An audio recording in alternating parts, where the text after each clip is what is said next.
Hey everybody, thanks for coming out to the Mind Over Movies show tonight. We've got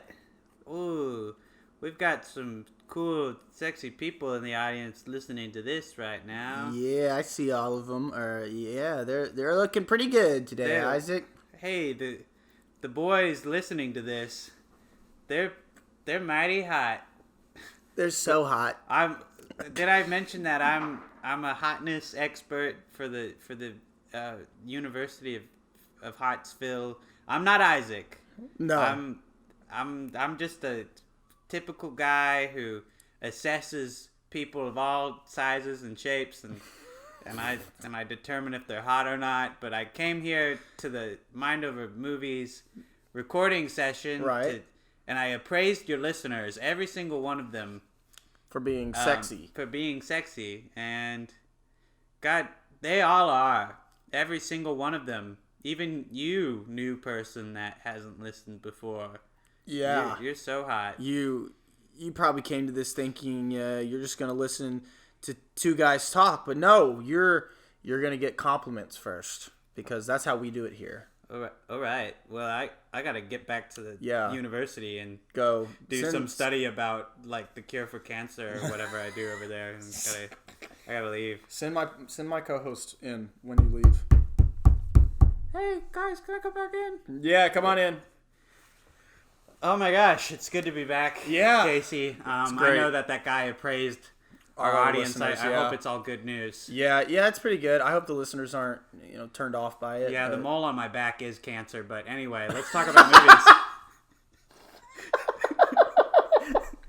Didn't expect that.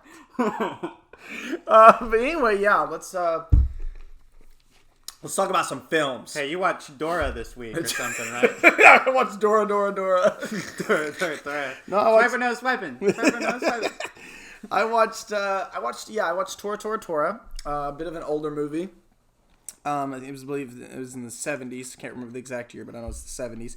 And Tora is a film about the December 7th attacks on Pearl Harbor by the Japanese. And this film was a little different because it is made by two studios, one in Japan, or a Japanese studio, and one by an American studio. And for all you Kurosawa fans out there, Akira Kurosawa, one of the finest, greatest directors of all time. Yojimbo, The Hidden Fortress, Seven Samurai. Yeah, all those good ones. The one where the guy is dying. Yeah, that one. I don't know which one you're talking about right now. It starts with an I. Okay. But yeah, Akira Kurosawa, he actually was part of this film production for the first bit of it. He wrote the screenplay, and he was set to direct portions of some of the Japanese scenes and sequences and such. As an American director, was going to do all the American stuff, and it was supposed to be like a story. I just hit the table. Sorry, you jerk. I know. It was supposed to be there's two sides to every story kind of take. It was supposed to be like a well-rounded, historically accurate depiction of what happened with Pearl Harbor on both sides. But Kurosawa, having not really worked with a bunch of... I don't think he worked with... he obviously worked with studios, but not in this capacity of an American blockbuster sort of thing, because that's what they were touting it as. It was going to be this epic, and it's like a 2.5-hour movie. But Kurosawa actually got tired of his vision being interrupted, and nobody was on the same page with him, and so he... I think he left the project or he got fired from the project one. Either way, he detached himself from the project. And it was one of the reasons at the time his movies were failing. Nobody was coming to see his movies. Studios weren't giving him money to make his movies. And the whole debacle of the Tora thing kind of was one of the catalysts for him trying to commit suicide. I had no idea. Oh, you had no. Oh, he slashed his wrists and I think his neck 31 times. He was in a bathtub and he almost died. He lost so much blood, I can imagine, but he did not die. And he actually managed to, not long after that, make what many people consider his masterpiece, which is Ron, I believe is the name of it. like RAN or something like that. It's about like the end of pretty much the Shogun era of Japan, like in the introduction of like guns to Japanese society. Yeah. So that complicated history of this film, and historically accurate. Not as yes, it's historically accurate, but it is so. The movie is so one-sided. It's for the Americans. It's for the Americans. Like, yes, it tells both sides of the story and it what's going through Japan's mind and what's going through America's. But it's really an American movie, and it was most popular in America. Like, it was popular in Japan, but it didn't make a whole lot at the box office. In fact, it actually recouped its budget and all its money on DVD rentals, mainly. But I watched it. It is boring for the first hour and like 10 minutes. But once the attack on Pearl Harbor starts, the special effects, I literally don't know how they did it, because everything it was real explosions. And I guess they just rented out a harbor and blew it up, because that's literally what it looked like. The budget for this thing at the time of 1970 something, the budget was like 30. I feel like it's 72. I'm 72? Just going to throw that out there right now. Okay, yeah.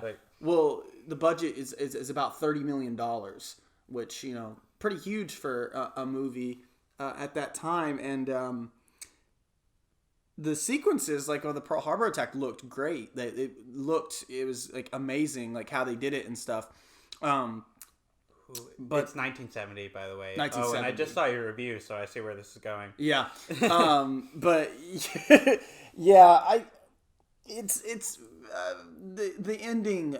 There's like a famous line at the end where the Japanese lieutenant or general and whatnot says, "I fear all we have done is to awaken a sleeping giant and fill him with." I can't remember what he says. Dijon mustard. Yeah. What? I don't know. I was just taking a guess. I got it. It's I fear all we have done is to awaken a sleeping giant and fill him with a terrible resolve. So basically, they were saying we just fucked up. Like, we basically just America's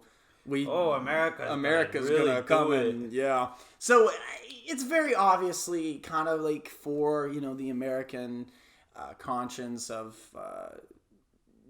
Japan was actually the ones who messed up, and we can argue they probably shouldn't have entered into the Axis powers with Hitler, but whatever, they had their own means to why they wanted to enter the war. But either way, this is not a history podcast as much as that'd be cool, but this is a film podcast. Tora, it's just a very boring movie. It's the only excitement out of it is the attack on Pearl Harbor, and that's you can look at that as complicated as it is watching 2,000 people die. But I don't know, it's I feel like I would have liked it a lot better if Kurosawa had brought something to the table here, which is very sad that he couldn't.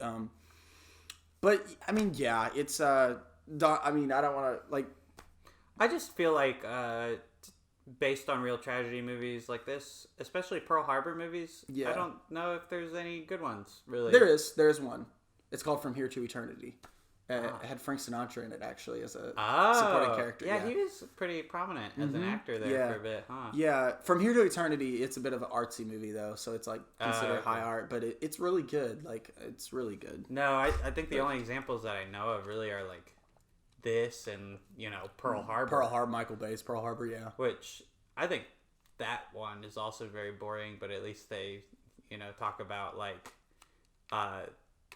some overlooked aspects of history, like Cuba Gooding Jr.'s character in that movie. I don't remember his name in real life, but that guy really did man the gun and take out a bunch of Japanese attacking ships. I think the problem is if you're gonna go into a movie like this and say, oh, we're gonna tell both sides of the story, you don't really get to just tell a biased one side version of events right there. And I will say that it is a tragedy. Pearl Harbor was definitely a surprise attack.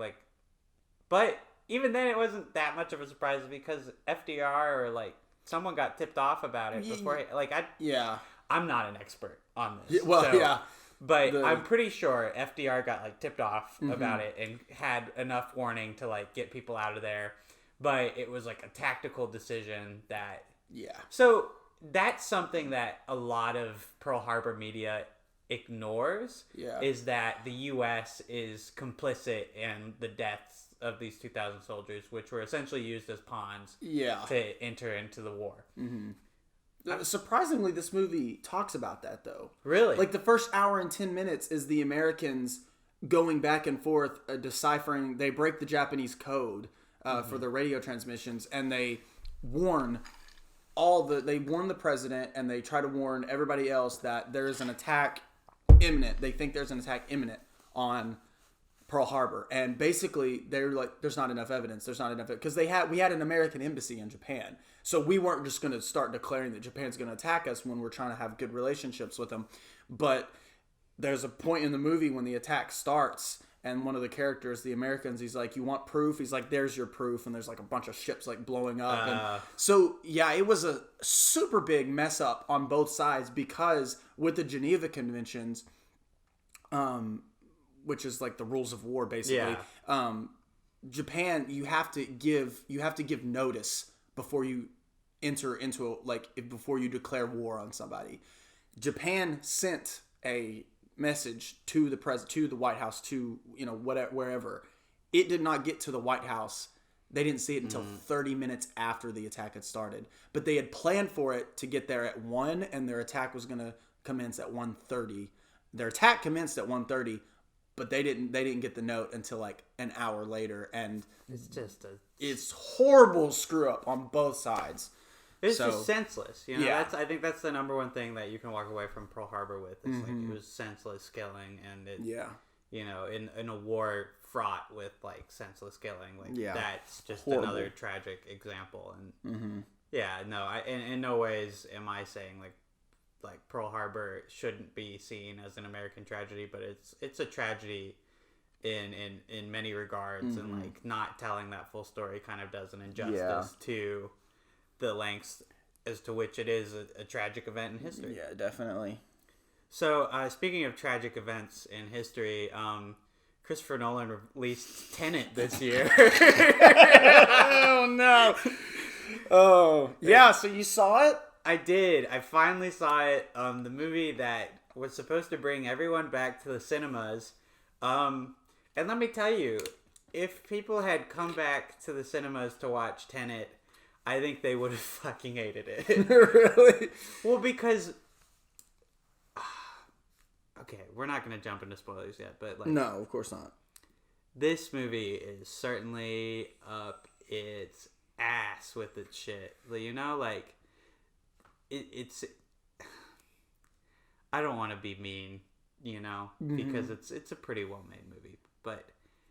I think it's also one of the most convoluted and just like in its own like ass, like I said, movies that I've seen in recent memory. Like the concept of the inversion is like explained very briefly within the first 5 minutes, and essentially the movie's explanation is just go with it, just feel it out. Like it'll start to make sense later, and then it just proceeds to add more and more layers to it. And I feel the typical moviegoer would not have liked this movie because it's too confusing. I will say that I watched it, and while I admit I was confused in a lot of spots, I feel like a rewatch would help with a lot of that. It does. It really does. But I think that the core problem with this movie is that the story is so convoluted anyway that I don't think it would make much of a difference. Like, I don't think that I'm necessarily all that invested in the story that there is to unravel here.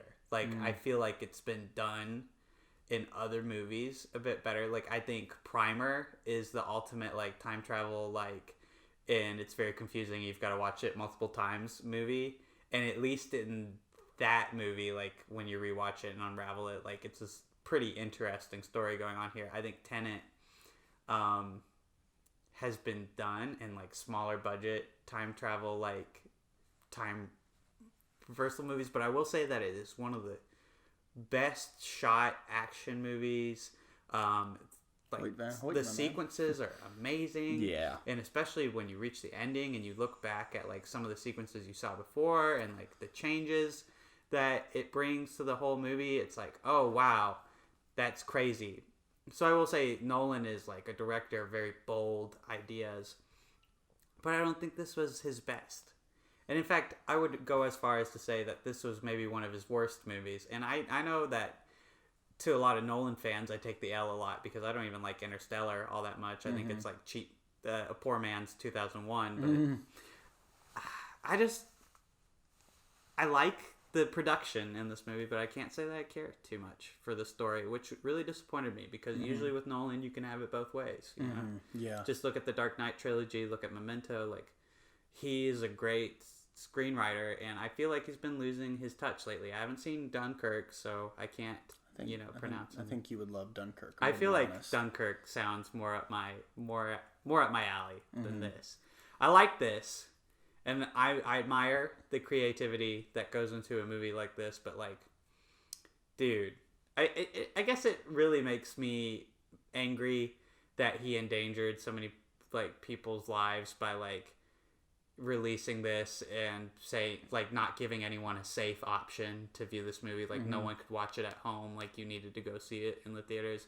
Like I don't think I can view Tenet without seeing Christopher Nolan's like self-importance put into it. I don't think you're supposed to. Like I mean, you got to look at like the surrounding controversies and the history that led. Like that's one of the first things we said in the first episode. We wanted to talk about history regarding to like film and like you have to look at like the circumstances in which this movie was released. Half of the films made in the past 70 years are interesting unless you look at the circumstances around them. And Tenet, while I think the film is interesting by itself, it's even more interesting to look at just how it was released and how it was made and all this stuff. And so definitely, and I understand like, I mean, obviously I disagree with you a bit. Just, I don't think it's one of his worst.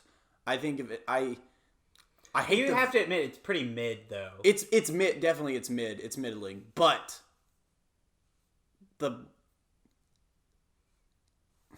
do I say this? The villain of the story, super weak. I like Kenneth Branagh, but I didn't like his character.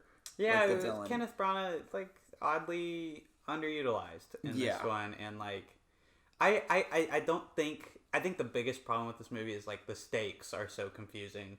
Like at any given moment, you're not quite sure what's at stake there, and like, you know, you can argue that like, oh, if you watch the movie multiple times and if you like pay attention to these close details, like you can figure out exactly what's going on. But also, your movie is supposed to kind of explain why people should be invested in it, like in the first place. Like I'm all for rewatching a movie and getting like a deeper meaning from it, and like several movies I love are like that, you know. I think every Charlie Kaufman movie ever released, like it benefits from multiple rewatches, like Eternal Sunshine of the Spotless Mind, Anomalisa. Even this year I'm thinking of Ending Things.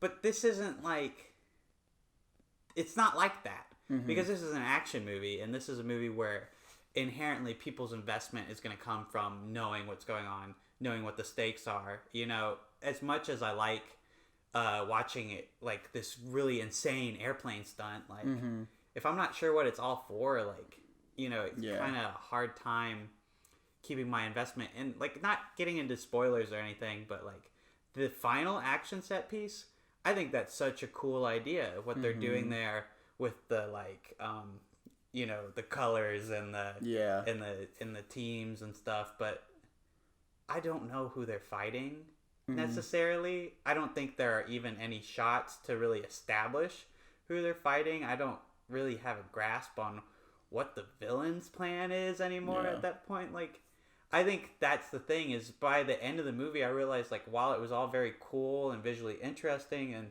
I was intrigued by the story, I was like, well, I never got a basic enough understanding through the film that made me feel like I wanted to see it through to the end, or like there was anything really keeping me in it, like other than cool action set pieces. Yeah. And if I'm not sure why the cool action set pieces are happening, then it turns out they're less intriguing, you know? Yeah.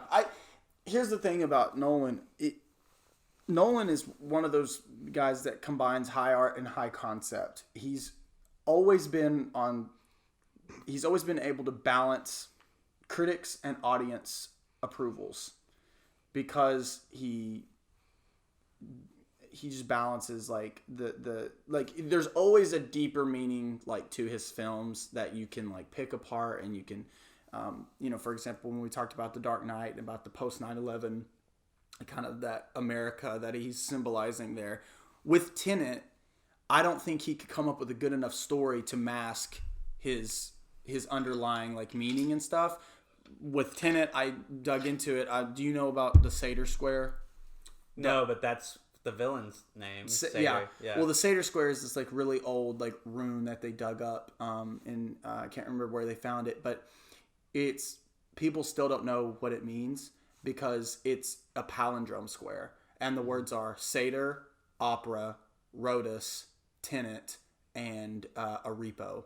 And if you look at the movie Tenet, Arepo, the art dealer, opera, the first sequence, Tenet is the name of the film, Rhodas is the company that built the time inversion machine, and Seder is the villain. He's trying to say something in the movie. Yeah. A lot of the biggest theory with the Seder Square is that it was used when the Christians were being persecuted by the Romans. They would use this Seder Square. They would use it to communicate with each other. And basically, Tenet means like faith. Like if you look at the word Tenet, I think is somewhere in the Hebrew or something. And I mean, even in the movie, every time they introduce the concept, people fold their hands. Like it's almost like a prayer. Yeah. You know, when they mention Tenet, they fold the hands first. Exactly. And like it's all very interesting. Yeah. And now that I know about the Seder Square, that's very interesting too. But I think the problem here is like there's a difference between thinking you're clever and like actually being clever. Like it's very cool. But like it's something that I picked up on, you know, in watching it. Like, yeah. And sure, my dad like helped point it out or whatever, but like it's pretty apparent that people are doing that. And if you know about the Seder Square, of course you're going to notice like all those things. Like there's nothing inherently very clever about naming characters and settings in your movie after a square like that. It just shows that you learned about something on Wikipedia. Yeah, I guess so. And said, I'm going to put that in there. I don't know. And that's... I guess what I mean is I'm trying to give him the benefit of the doubt here. I think he was going for something that didn't quite translate like he wanted it to. Because I don't think his story, while I enjoy the story of Tenet, like you, at a point, I'm kind of like, what is it all for? What is the meaning of this? Are you going to do a trilogy and it's all going to make more sense? Or, you know, what? But I think with him trying to be, you know, clever. Well, there's definitely not going to be a trilogy now. Oh, definitely not, no. But I think, you know, I look back at all his other films and he's done it so well. I think he just missed the mark on here. I think if he had actually accomplished what he was trying to do with Tenet, with getting the themes he wanted across while still creating a story that an audience can watch and not be confused and not need to watch multiple times to even get some sense of what's going on, I feel like it would have been a lot better off. Like, yeah, it's not his best. I don't think it's definitely not his worst. When I say it's in the middle, and I mean that in like a higher regard than most, because I love all of Nolan's films. I'm a Nolan fanboy, whatever. But he's a great director. He is great, As much as I'm criticizing him right now, like I do think that he has made some of the finest movies just out there. Like I think the Batman movies like transcend comic books. I think Inception is a much better version of what he's trying to go for in Tenet. I guess that's the thing is throughout Tenet, it's kind of hard to shake what's come before. And in Inception, I really like what he brings to that. In Tenet, I feel like he's really tested like how smart he thinks he is. And I think the answer is you're not as smart as you think you are. Stop trying so hard. Yeah. You know, like accept that you're the director of like a bunch of comic book nerds and like live in that, you know? You don't have to like try and out genre like every movie that's ever like genred. And I think that's why I like the idea of Dunkirk, is it sounds like a you know, just like a war movie, but that Nolan's bringing his grand scope to. And I think that's the best thing about Nolan, is that he makes everything feel so epic. Like, even though I'm kind of confused about what's going on and what the stakes are in Tenet, it feels so big. Like, oh my god, like the IMAX camera is employed in like some of the finest ways it's ever been employed here. Like the truck chasing scenes in this movie, I think the first sequence, the opera, is just it feels that's so beautiful. I wish I had seen that. Like, in any other year, Christopher Nolan's absolutely right. This is the movie that you need to go see on the IMAX, like on the big screen. Yeah, definitely.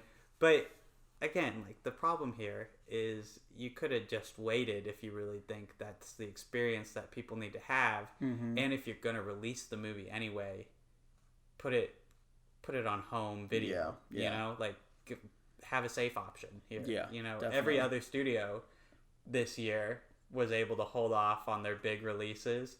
And I mean, HBO Max, I think, is the most innovative thing ever, like with Wonder Woman 1984 coming out in theaters and there simultaneously. Like, I think that's the way to do it. And I think Nolan's just stuck in the past. I think he's up his own ass about how you have to watch a movie. Because he's like, oh, you got to go see it on the big screen. You got to go see it on the big screen. Like, get with the times, and especially read the room right now. You know, we're in the middle of a worldwide pandemic. Your movie, which is pretty mid for you at best, does not deserve to be released solely in theaters where it's likely to infect at least like a couple hundred people who are going to go out and see your movies because you have that sway. Like, I think, I'm mad about the real life stuff, that it's hard to even like not think about my criticisms of the movie without thinking of my criticism of him and as a person. But like, I think they're intertwined here, because they both show that Christopher Nolan is up his own ass right now, and I really hope whatever his next project is, he humbles himself a little bit and returns to his roots. Like, truly, you don't have to try so hard, baby. Just make a decent movie that makes sense. And I'm not saying Tenet doesn't make sense. Okay? Like, I get the general arc of the story. I know where we start, I know where we end, and now that I know where we end and know where we start, and the whole inversion thing, I see where moments across the movie make more sense on a second watch. Do I think that makes it any better? No. I think it's about like a 7 at best, maybe a 6. You know, it's above average. And especially for him, I think it's disappointing. So, I don't know. That's my views on Tenet. I came into this way angrier than I thought I would be. Sorry. You're good. I mean, big stretch. Hey, it's your opinion, man. That's your opinion. That's your opinion, man. That's my opinion! I hope whatever. I think he just tries to outdo himself with every movie. Like, he tries to go bigger and bigger. And I think his next movie, he should maybe dial it down a little bit. And bigger doesn't always mean better. That's very true. In the case of the Mission Impossible movies, though, it always seems to get better for some reason. Like, I feel like, I don't know how you feel about the Mission Impossible movies, but I love them. I feel like the only misstep is Mission Impossible 2, which is kind of bad. No, that's John Woo going full John Woo. And I still like watching it. You know, it's just definitely not as good as the first. But yeah, I would even say like J.J. Abrams bringing it to Mission Impossible 3. That's bigger and better. Ghost Protocol at the time was like the best one, for sure. And then Rogue Nation comes out, and we're like, wait, that's really good. But then Fallout comes out, and that's the biggest one yet, with like the biggest stunt yet. And I don't know why, but Rogue Nation doesn't really stick in my head, which is a shame, because I think Fallout's probably the best one that's come out, and it's so closely tied to Rogue Nation that I was like on Wikipedia for the Rogue Nation thing while I was watching Fallout, and I was like, oh, that guy was in there too. I love the Mission Impossible movies, and I can't wait for the next one. Did you hear the Tom Cruise yelling at all the people on the set for not following the protocols? I heard about it from my mom, Cause and it's a pretty woke yelling at people on the set thing. Mm-hmm. Like people weren't wearing their masks around Tom Cruise, so he was like, "Screw you, wear your mask when you're around me." And I don't think that's hubris or like self-importance. I think that's just a safety protocol people need to be following on movie sets. I mean, right now. a lot of people I saw on Twitter, a lot of people were there was some mixed opinions. A couple of film directors, one. Okay, well, she's never gonna listen to this. Do you follow Lucy on Letterboxd, or do you know of Lucy? I think I know about. She thought it was just so stupid that he was yelling at the people. She thought like you don't need some like pompous like Hollywood actor asshole like yelling at you. That she thought the message would have got across a lot better. On the flip hand, Scott Derrickson on Twitter was like, actually, there's something in the way that while he's yelling at them and he's mad, he's tying it into like the future, like people's actual well-being and the future of an industry. And there's like truth like in his words, like behind like him being angry. And personally for me, it is time to stop being nice to people about following safety protocols. Yeah. We have been in this thing for nearly a year. We are all sick and tired of it. I'm getting mad just even thinking about it. I don't care that Tom Cruise yelled at these people. If they're being stupid like that, he should have written them a new one like he did. Like, I thought it was great.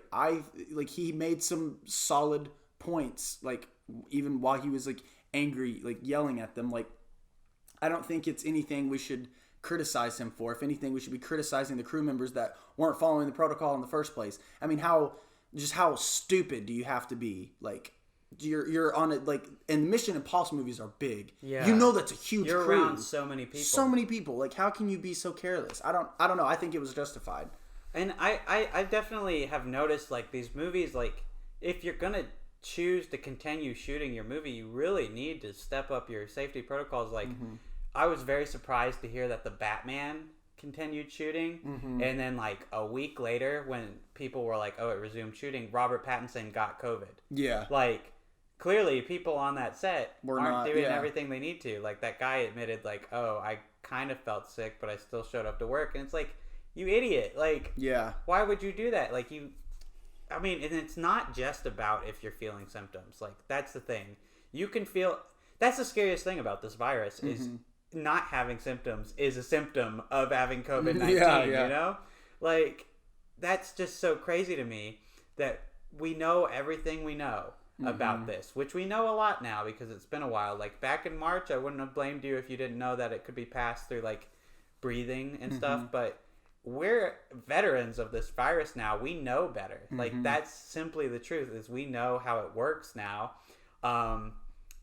And now more than ever, with the variant out there in the UK that's spreading to other parts of the world that we don't fully understand, we need to be on our guard again. Yeah. And so I don't know. Like, I haven't heard Tom Cruise yelling at the people, but I honestly think that it's one of the best things he could have yelled at anyone for. Yeah. And it doesn't sound like a Christian Bale yelling at some poor light guy. Well, apparently at the DP of Terminator Salvation back in the day. Like, this sounds like it's well deserved. Yeah. I thought I listened to the it's like a full 2.5 minute like screaming, and at first, like when I first started listening to it, I was like, oh god, I was like, what are we doing? And then like I just was listening to what he was saying. I was like, no, everything seems fine here. Moving on, I guess. Like I don't know. It's to call it a controversy. I don't know if it's been called a controversy, but it shouldn't be. It's just very, plain and dry, simple. Let's move on. Like he was in the right. Like, honestly, to me, he was in the right. I mean, you can go and listen, audience, you can form your own opinions on it. But for me, you can find it easily. Just search it up on the internet. The video will pop up. But yeah, it's pretty wild. But I'll give it a listen, dude. Yeah. I mean, speaking of Mission Impossible, though, like, and Tenet, spy movies. Espionage has been around a while, and I recently heard that you did some catching up. Yes, I did. On the big boy of the espionage genre, Jason Bourne. No. Have you seen the Bourne movies, though? All but the... I didn't... Wait, did I? Okay, I think I've seen them all, but I didn't watch any of the new ones. Like, I didn't watch Jason Bourne or the Bourne Legacy. Oh, you don't need to watch Bourne Legacy. Yeah. Jason Bourne, also, I would say you don't need to watch. No. But I like the first three are pretty solid. Yeah. But Jason Bourne's never held a candle to James Bond for me. No, that's where it's at in my book. So, it's weird that you say that. I never gave much thought about James Bond movies. I always thought they were just but partly because when I tried watching Casino Royale years and years ago, I thought it was kind of boring, so I turned it off. And I always kept thinking, and with every one of these releases, I remember when Skyfall came out, everybody was talking about Skyfall. Yeah. And I thought, it's the Home Alone of James Bond movies. Yeah, I know. Okay. It's a masterpiece. But I was like, one of these days I'm gonna get into the James Bond movies. I'm gonna have to watch them because Skyfall was such a cultural just phenomenon. Because like I had my friends at school talking about it. They're like, Skyfall's awesome, and I'm like, what is the big deal about James Bond? And then I don't know. I just never found it. I thought it was just one of the lesser action movies. I guess I don't know why I ever thought that. But audience, let me tell you, I just went and watched all 4 Daniel Craig Bond movies, and I've seen the first Bond movie, Dr. No. They're great. Even the low ones like Quantum and Spectre, which are meant to a lot of people don't. I thought they were all fantastic Bond movies. Obviously, Casino and Skyfall are the best ones. Yeah, I was just about to say. I think Daniel Craig continues the trend with Bond movies that they're very hit or miss because.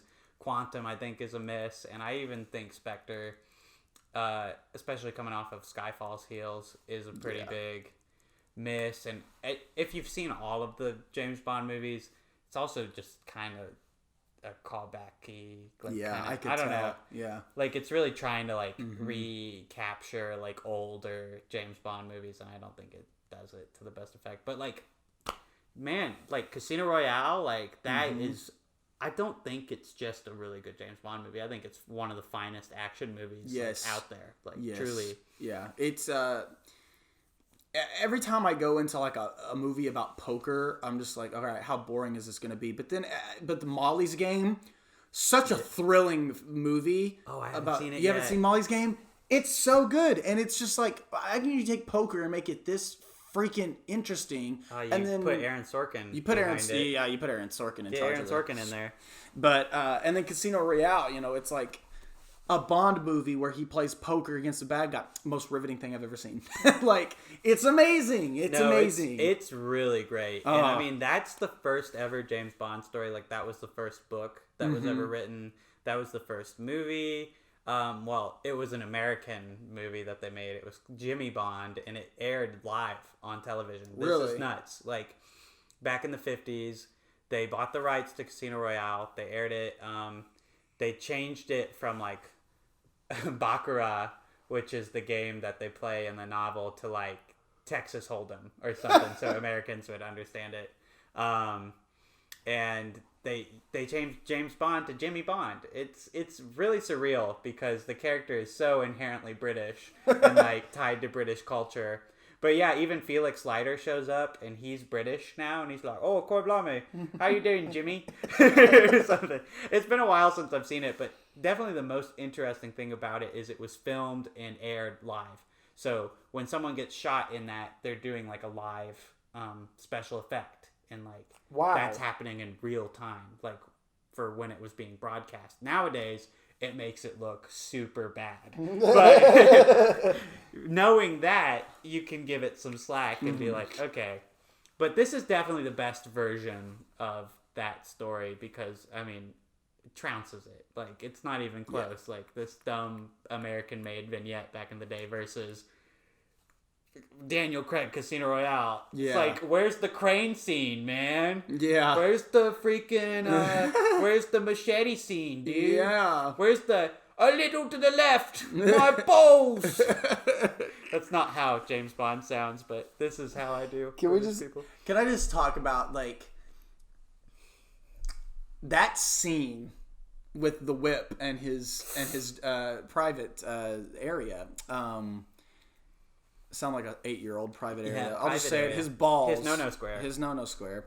Nah, that is so painful to watch. And I think it's like my favorite scene in the film because he's like a little to the left and he's like, what? He's like, there's a scratch to the left, and then he just right on him and he's like, oh, that's good. And I'm like, such a well written like and shot like scene, and just like, I don't know, it's so, the whole movie's brilliant. The Le Chiffre, played by Mads Mikkelsen. Whoa, what a great villain! He's what a great amazing. Villain! I love, like, especially with Casino Royale, that it's like the first James Bond movie that acknowledges that if you're gonna be in this line of work, you're gonna have to be cold and like disconnected, and it like. I mean, it's James Bond's origin story. Like, this is the movie that really explores, like, it shows you when he becomes a 00 right from the start, which I think is one of the best parts of it, is it's just that black and white opening, and it's like, M wouldn't send you, you know, only a 00 would have that clearance, and it's like, you've got no kills, and he's like, oh, I've got one before you, and he's like, what? Yeah. Yeah. And he's like, I know where you keep your bullets. And then this has a pretty good theme song with Chris Cornell writing it. I don't remember what it's called. You Know My Name or something. Yeah, I think that was it. And it's got all the, like, the cards and stuff.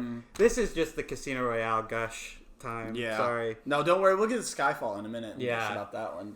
But I just think in the grand context of James Bond movies, like, it was so refreshing to finally see this character who is usually just murdered a bunch of people, had sex with random women, and watched them die with no interest, and then be witty about it.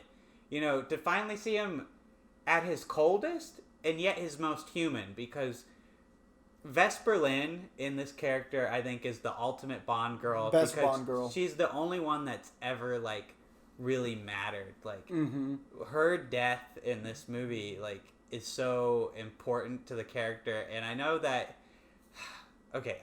the whole James Bond franchise is problematic when it comes to, like, their depiction of women, but trust me, this was a win for James Bond. Yeah. Having her be as important as she was and pivotal to the story, and not just being written off with, like, a one-liner with her death. Like, oh, call blimey, Vesper, you should have come up for air when you needed it, or something. That would have been, like, 70s Roger Moore Bond. Yeah. Yeah, that's the thing I kept, like, like, the Bond girls, like, I didn't know they were so easily killable, because, again, like, I'm not a James Bond connoisseur. They die all the time. Like, there's usually 2 Bond girls per movie. There's the one that dies, and there's the one that lives. Yeah, it's usually the one that lives has a terrible name, like Pussy Galore. Pretty interesting character.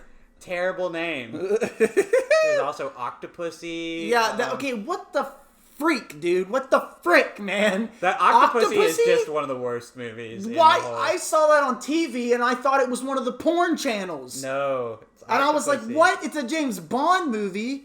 What kind of fucking name is Octopussy? No, that's 70s Bond. 70s Bond is all kinds of problematic because it's like, you've got the worst names like Octopussy, Moonraker, which Moonraker is a terrible movie, but it slaps. Trust me. They have laser fights in space. It's amazing.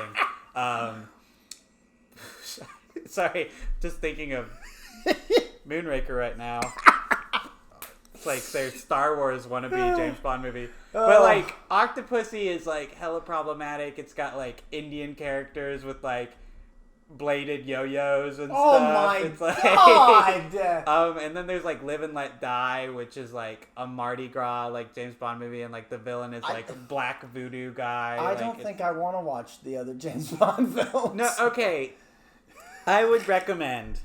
Sean Connery has some really solid stuff. Like, obviously, some of those suck, too, but, like, you know, it's the roots of the character. Yeah. And, I mean, sure, you're going to run into blatant sexism and a little bit of blatant racism, but, like, I think those movies are really solid, most of them. I would skip Roger Moore. I would watch the awesome one, like Moonraker and Spy Who Loved Me, which is actually pretty good. And then you've got to watch Timothy Dalton Bond, because he's 80s Bond after, like, Roger Moore retired when he was, like, 57, which was ridiculously old for the character. Right. So this is just going to be me explaining James Bond history for a little bit. And so Timothy Dalton stepped into the role, and that was the first time. This is the blueprint for, like, Daniel Craig's character, because Timothy Dalton was, like, darker, like, in one of the movies, like, Felix Leiter gets his, like, legs chomped on by a shark and his wife gets murdered, and James Bond is like, I'm gonna get revenge. They, like, take away his license to kill, and it was PG-13, which was a big deal at the time. That was very dark for the character, okay? The movie that happens in isn't all that great, but it's just cool that it's a darker James Bond movie. And then, of course, Pierce Brosnan was, like, a good mix between the two. He was dark, but then he kind of had Roger Moore's, like, witticisms, and, like, we were finally kind of stepping away from the racism until racism and sexism a little bit, until World Is Not Enough and Die Another Day, in which, oh god, there's just a bunch of terrible stuff. The North Koreans are part of it. It's just like, it's pretty cringy. I don't know. Pierce Brosnan's not all that great of a Bond past GoldenEye. But then, that's what's so refreshing. Man, did I just not recommend most Bond movies? Like, I was trying to, like, tell you there are eras you need to watch, but then I realized that, like, it's just a hit or miss franchise, okay? Yeah. Like, I would say Connery, Dalton, and Craig are the best, and then watch GoldenEye from Brosnan. There, boom, definitive guide. You're welcome, internet. But no, I would say that definitely in terms of not being completely horrible from, like, a cultural standpoint and being poorly aged, I would say the Daniel Craig movies are leagues ahead of all the other ones because they have developed female characters. Yeah. We have, and finally getting into Skyfall a little bit, because I don't think I can remember enough about Quantum of Solace to talk about it. I can, since I watched it the other day. I'll give my little tidbit. Also, was it a little problematic in there? There's some stuff. I don't remember. Well, Quantum of Solace, yeah, it can be considered a little problematic. It's just, I will say this about Solace, or get Quantum is what everybody calls it. It's horribly edited.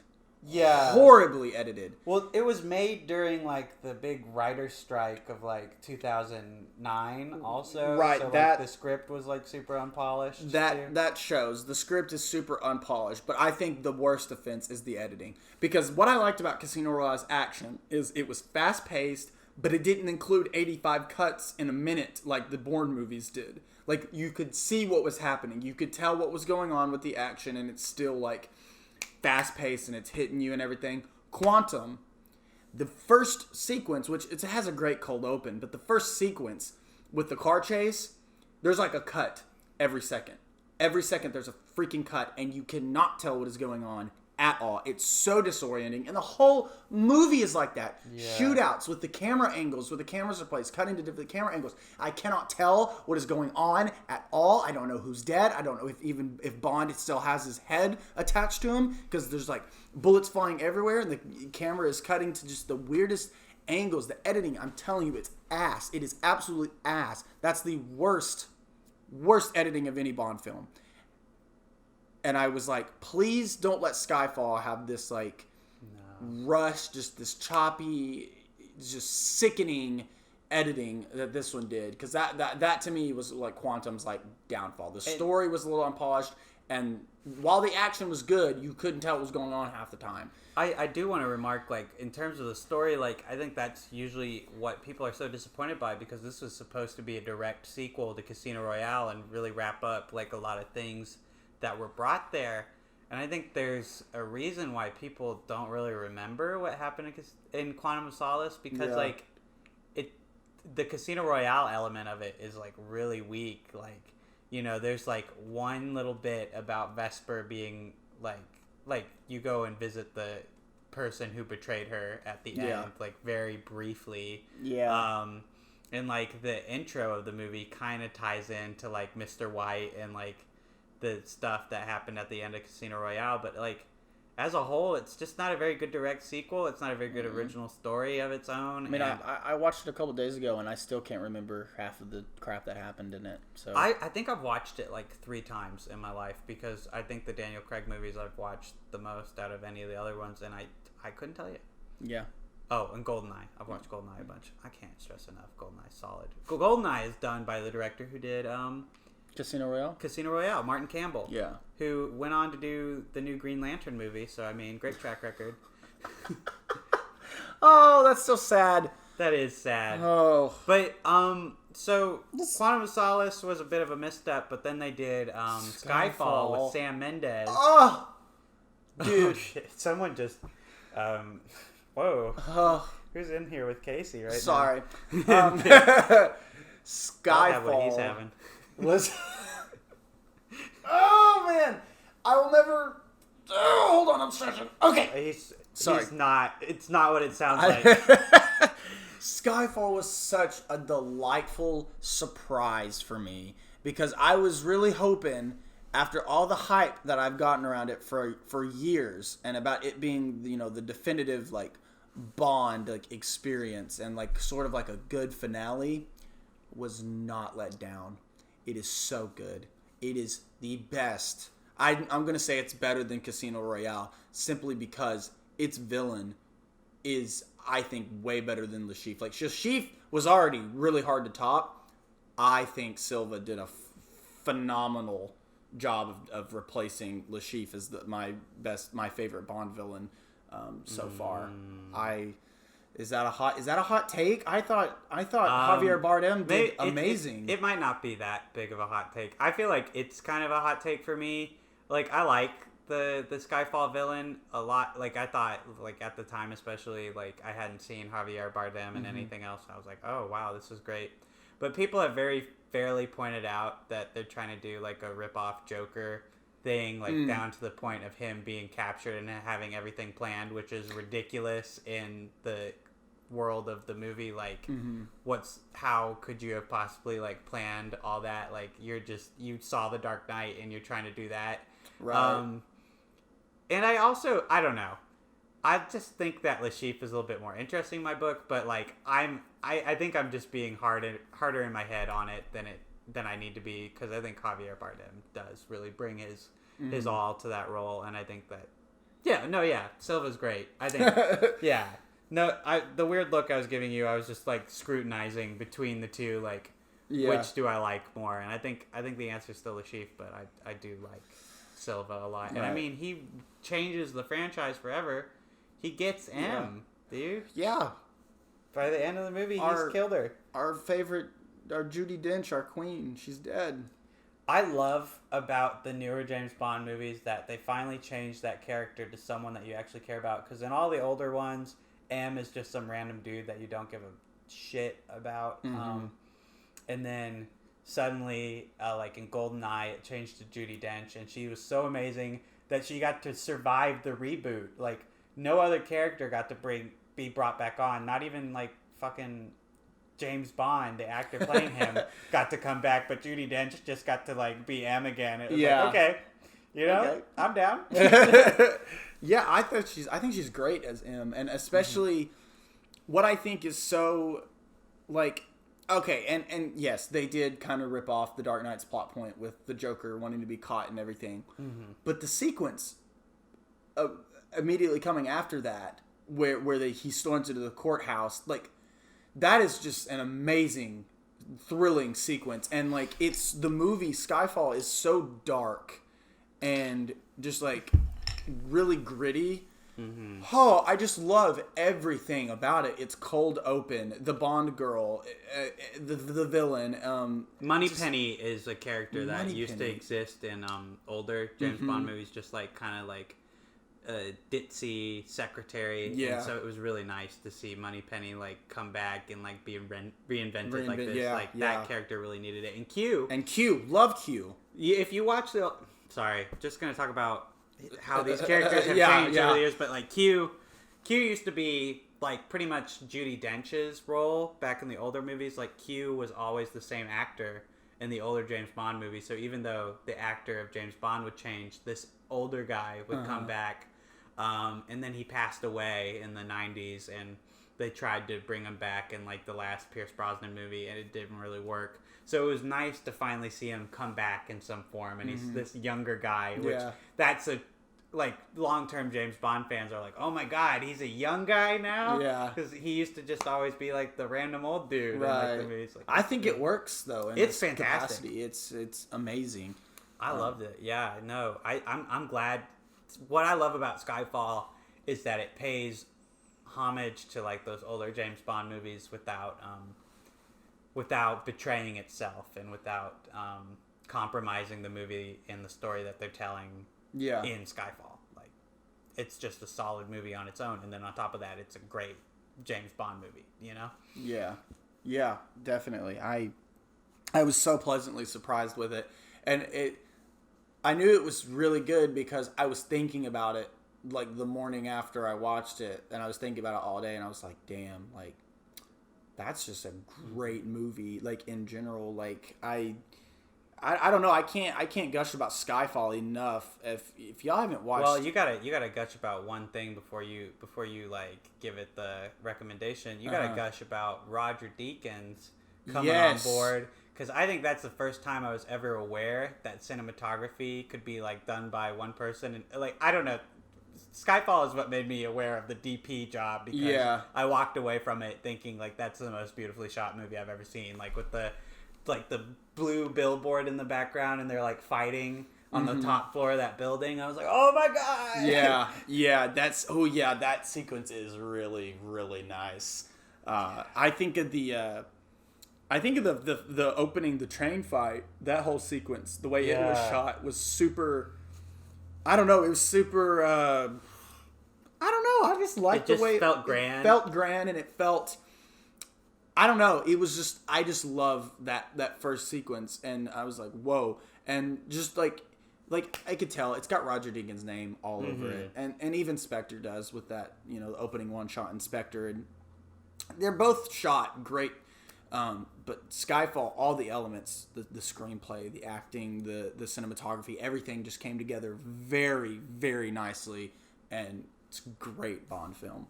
Great film in general. Honestly, I'll probably go back and rewatch it soon because I love it a lot. Yeah, I think I'm overdue for a Casino Royale rewatch personally. I think I'll probably watch that before No Time to Die comes out, which I'm very curious to see. I thought Spectre was a bit of a misstep, and Sam Mendes has since left the franchise. Roger Deakins has signed off. This is, I believe, a new director. Yeah. Honestly, the trailers have been kind of iffy looking for me. It's been delayed several times too. Like it was supposed to come out in November of 2019, and then April this year, which obviously didn't work out, and then November, and then now it's, I think, on an indefinite hold. No, it's coming. They just said it's April 15th, 2021 now. Okay. Yeah. Well, I'll believe it when I see it. That's true. Yeah. That's what they're saying now. This is the third time they've delayed it. But I mean, before we jump, we got to talk about Spectre real quick. Yeah, we got to talk about Spectre because a little bit more than that. Maybe. You're good, because I have an interesting. I'm not gonna say I have an interesting anything. I have a different opinion, I think, than other people. I think Spectre, at least before the last 30 minutes, when it goes super camp. It goes very camp. Yeah, it goes very camp. I think if Spectre hadn't just come off the heels of Skyfall, then it would have been received well better. And if that last 30 minutes hadn't been so, like I said, campy, I think Spectre would have been a more solid entry. Because I was totally invested in this thing. I was loving every bit of it when I started watching it. Up until like those last 30 minutes where things started not making sense and it was just a little bit goofy. And then you take that and then you put it in because inevitably this is what everybody's going to do. They're going to compare it to Skyfall. It just does not hold up. But I think if Skyfall never existed, I think people would appreciate Spectre a little bit more, because there are great sequences, great scenes in Spectre, I think. But just that last... Just trying to tie up that whole series with Blofeld and giving a little bit too much of the fan service, I think is what really killed it. because let me tell you, that scene where he infiltrates Spectre and he looks over at the meeting, that's a great scene. And Dave Bautista's character chasing him in the car, and the train fight, all of it is amazing.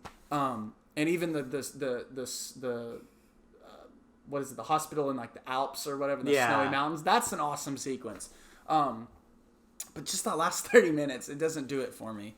But yeah, I think Spectre's downfall was the fact that it's a sequel to Skyfall. I would say it's not just the last 30 minutes that really encapsulate that, though. I think that throughout the whole movie that they're taking a big step back and they're trying to make it more like classic Bond. Like Daniel Craig is like more one-liner-y.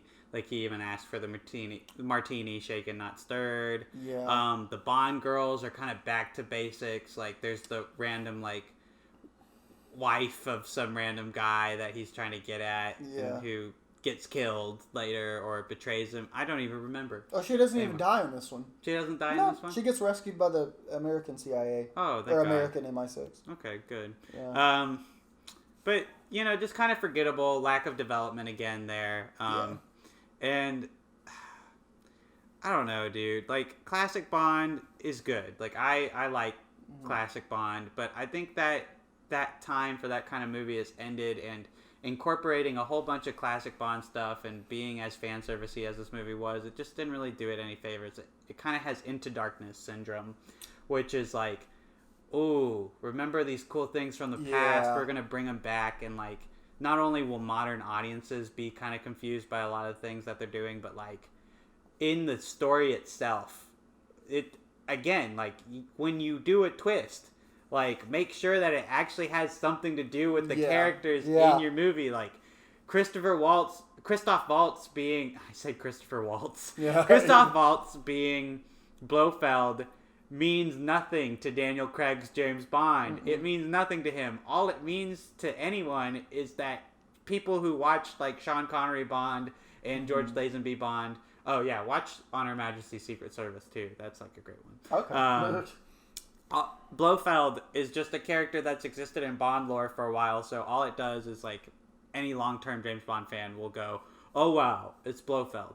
Mm-hmm. But it has no, like, greater depth other than that, and it's really hokey, and it doesn't fit this James Bond, like, at all. And I think that's something I'm really afraid of going into No Time to Die, is, like, Rami Malek looks cheesy as hell, and Blofeld's back again, and I'm just like, I don't know what this movie is even going to be. I think the only thing I'm really excited about is Ana de Armas, or Ana de Armas, yeah, that's her name. Yeah, Kennedy told us this like a couple weeks ago, and I already drats. It's either an M or oh my god. Oh, her name. Mm-hmm. And she's in Knives Out, and she's in Blade Runner 2049, and she's Ben Affleck's girlfriend. I need to know for certain. Okay, it is Ana de Armas. Gotcha. I nailed it. I am the best person that ever lived. And I got it with just a couple tries. Nice. But yeah, she looks very cool in No Time to Die. The Billie Eilish theme song, which got kind of prematurely released this year. I think they figured the movie was coming shortly after. Definitely. Great theme song. Great theme song. It reminds me more of Adele. That's one of the things I don't like about Spectre is Sam Smith's theme song is no good. It's not good. And Quantum of Solace didn't really have a great theme song either. Typically, James Bond, if the movie has a great theme song, the movie will be pretty good. Although there are a lot of key exceptions. Because it's a 25 movie long franchise. So of course you're going to run into that. But anyway, I mean... I'm glad you're caught up on that world now. Yeah, dude. That's always been a big part of my life. I'm excited to watch the other Bond movies, and I'm excited for No Time to Die. I'm just lost the word. I'm on now. Like, you're in it. I'm convinced. You're invested. Like, I'm invested now. So I would like to see Daniel Craig go out with a bang, and I mean, if the pattern's right, hit miss. We're in for a hit. I know. That's what I kept thinking. I'm like, okay, No Time to Die might be good because it's been hit, miss. So we're due for a hit, I know. And if this one's a miss, maybe when they reinvent it in the next iteration of Bond, maybe that one will be, the next best Bond movie. So I don't know. It's a really interesting franchise to follow, I think, and I'm surprised it took me this long to get into it. So like, after listening to this episode, you could tell us some of your favorite espionage movies. What you thought about Tenet or any of these James Bond movies we've mentioned. I know that I probably have a more negative take on Tenet than most people, but I still think it's one of the best looking action movies in recent memory. Like I've been thinking about how harsh I was a second ago, and I want to see that Tenet from a production standpoint is absolutely brilliant. I just think the story left more to be desired. Anyway, that's my say so. Yeah. Well, what are your plans for watching you got any movies on your watch list you're gonna see or gonna try and watch soon? Ooh, I was thinking about rewatching Citizen Kane at some point. I've still been meaning to do that after Mank. I know Kennedy and I are gonna try and watch Before Sunrise and maybe do that whole trilogy. I've never seen it before. I was literally tonight I was going to start the Before Sunrise trilogy. Well, oh my God. Well, that's going to be something we need to talk about. I know, right? Very soon. Yeah. We're thinking about doing that. The first two are on HBO Max. Yeah, that's what we saw. After midnight, I'm not sure. I'll probably just rent it on YouTube or something for a few bucks. But yeah, I like Richard Linklater. I think he's a cool guy. He's got an interesting approach. Did you ever watch Boyhood? Yeah. I didn't love it per se, but I loved the experience of watching it and everything he did there. It really is our generation's nostalgia movie. There's Dragon Ball Z, Harry Potter, Game Boy Advance, things that companies might have paid him to include in that movie at the time, and then just the products being shown are 8 years out of date. That added to its charm for me. I think the only problem with Boyhood I had is just I don't know how to say this. It kind of felt directionless sometimes, and some of the actors grew up to be pretty shitty actors, and other ones grew up to be pretty good. Obviously Ethan Hawke and Patricia Arquette are great. Yeah. But I've got to say some of the kids that grew up maybe weren't as solid as they started. Gotcha. That's my main gripe with it, and also just it was very long and seemed more based around its gimmick than around telling a super compelling story, but I still liked it. Yeah. I think of Linklater's movies. I think my favorite one's School of Rock. I like School of Rock. School of Rock. I've never sat down and watched the full thing. I've about seen the whole thing because in school they would show us clips and they'd show us full scenes, but I just never. I know. I never had any interest in sitting down and watching it all though. But this year might be the year. I've got 3 different watch lists that I have of movies I gotta catch up on. Yeah, I have. So last year, 2020, I had a letterbox list of 100 movies to watch in 2020. I only watched 30 of them. I watched more than 30 movies last year, but only 30 that were on that list. So I thought 2021, I'm gonna do better. I'm gonna make a top 50 movies to watch in 2021. Oh man, what? So I could, probably it's more easy to do, more digestible, I guess. I don't know. But then I was I looked on Letterboxd and I also have a watch list of some really interesting movies that are kind of newer movies that I need to watch. And I was like, dang. So now I've got a list. I want to finish my, the 70 movies I still haven't watched. And then I got the 50 movies. And then there's 60 on my watch list. And I'm like, where do I even start? Do I just pick one, start jumping around lists? I don't know. But the Before Sunrise trilogy, and I got to finish the 3 Colors trilogy. Oh. So I have 2 trilogies to finish that I gotta get on. So that'll be probably the first thing I do. And then I kind of want to watch the Battleship Potemkin, the really old 1920s Soviet movie. It's got the stair sequence. That's do you know about the people getting shot on the stairs? No. It's this infamous sequence in cinema history that it's in the Battleship Potemkin, and it's about, I can't remember which war it is, but there's people, a bunch of citizens running down, and a bunch of armed men go to the top of the stairs and start shooting them, and they're all falling down. Yeah, it's a great expertly filmed sequence, and it's montage theory, all that Sergei Eisenstein stuff. But anyway, it's Sounds super interesting. Yeah, and it's on HBO Max too. So well, I definitely this year I think I want to see more classic movies I haven't seen before. And I want to see just like I don't know, movies that like I've been meaning to get around to and like actually doing it, you know? Yeah. But I do have some plan that I've already seen. Like I'm about to finish rereading Harry Potter. Like I'm on the last couple chapters of Deathly Hallows right now, so I think I'm in for an 8-movie marathon of that pretty soon. I'm gearing up for a Harry Potter marathon too. Oh my god. It's been too long. Yeah, it's been too long for me too. Like revisiting these books, it's been so and let me tell you, I hate a turf, and I think J.K. Rowling can suck it, but those books transcend her, you know, like they're magical, like truly. And I mean, fuck her, but love those books and love those movies, you know. And so many more people worked on those movies than just her, you know.